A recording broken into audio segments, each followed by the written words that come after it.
सबसे पहले राष्ट्रगान होगा, तो मेरी आपसे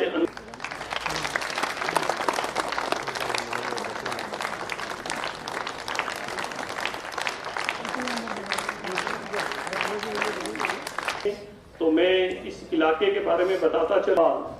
केंद्र शासित प्रदेश जम्मू व कश्मीर, माननीय डॉक्टर अधिकारीगण एवं यहाँ पे उपस्थित जी साहब के सामने तो तालियों से इनका स्वागत कीजिए।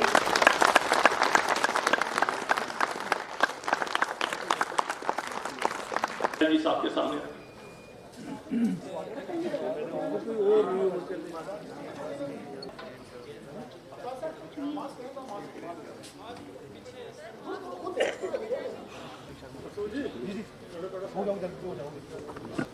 सर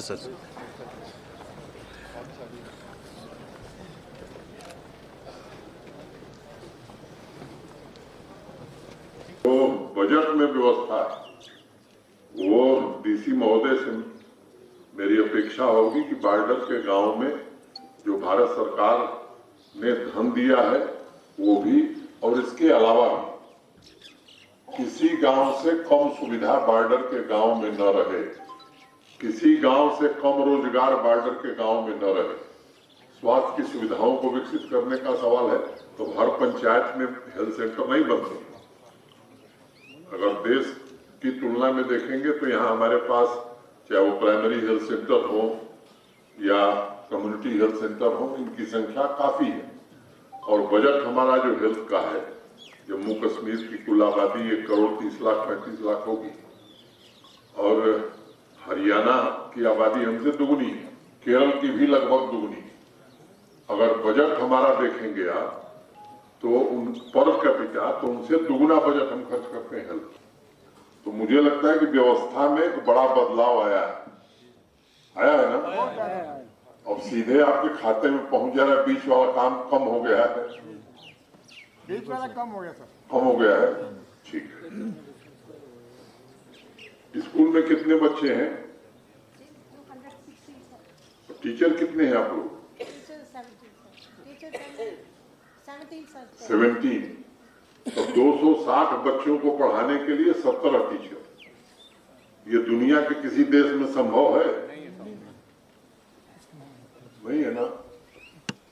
अभी आदत हमारी है कि सब कुछ हो जाने के बाद कुछ रह जाता है, लेकिन वो स्वाभाविक भी है, मैंने उसमें कोई आपत्ति नहीं है। तो ये व्यवस्था में बड़ी बदल है, बहुत बदलाव। और भारत सरकार ने प्रयत्न पूर्वक आप लोग सुरक्षित ढंग से रह सकें, बातचीत करके आपको एक जो असुविधा थी वो भी समाप्त हो गई है। अब यहाँ जो प्रथा और परंपरा रही है कि बिना किसी योजना के स्कूल का अपग्रेडेशन कर देना, वो यहाँ अगर नाम बदलवाना हो तो आज हम लिखवा दें कि अपग्रेडेशन हो गया, लेकिन केवल अपग्रेडेशन होने से तो इस स्कूल का अपग्रेडेशन होगा नहीं। उसकी व्यवस्था सुनिश्चित करना कि उन सब्जेक्ट्स को पढ़ाने वाले टीचर हों, उनको ठीक से पढ़ाया जाए, तब अपग्रेडेशन का मतलब है। सामान्यतया जो अपग्रेडेशन हुए हैं ऐसी सभाओं में, वो जमीन पर नहीं हो सके हैं, केवल यहाँ बोर्ड बदल दिए गए हैं अपग्रेडेशन के। तो मुझे लगता है कि उस आदत से हमें बाहर निकलने की जरूरत है। मैं कोई भाषण देने के लिए यहाँ नहीं आया था, मैं तो आपसे मिलने आया था। अब भारत सरकार ने एक नई नीति बनाई है और उस नीति के अंतर्गत बॉर्डर के इलाकों पर भी टेलीकॉम टावर्स लगेंगे और 4G के टेलीकॉम टावर्स हैं। कल मैंने कहा था 20 की, मैं जो यहाँ के डीसी हैं इंद्रजीत जी से मेरी अपेक्षा होगी, मैं टेलीकॉम कंपनीज के किसी सीनियर आदमी को भेज दूंगा, उनके साथ बैठ करके। अब हम तो स्थान नहीं तय कर सकते हैं, डीसी ही तय करेंगे प्रशासनिक व्यवस्था। आप लोगों से राय करके जो 20 स्थान है वो तय कर दें। है कि एम्बुलेंस से मरीज को भेजना, क्यों सरपंच साहब? यहाँ खड़ी रहे, सड़ जाए या जब आप चाहें आ जाए 10 मिनट। क्रिटिकल केयर एम्बुलेंस भी है, नॉर्मल एम्बुलेंस भी है, कोई कमी नहीं। ठीक है, आप फोन करेंगे, मुझे 10 मिनट लगा है तो एम्बुलेंस भी 10 मिनट में आ जाएगी। और 108 112 नंबर पब्लिक डोमेन में है। मुझे लगता है कि फोन करते ही यहाँ कोई कमी नहीं, पूरे यूटी में कहीं कमी नहीं है।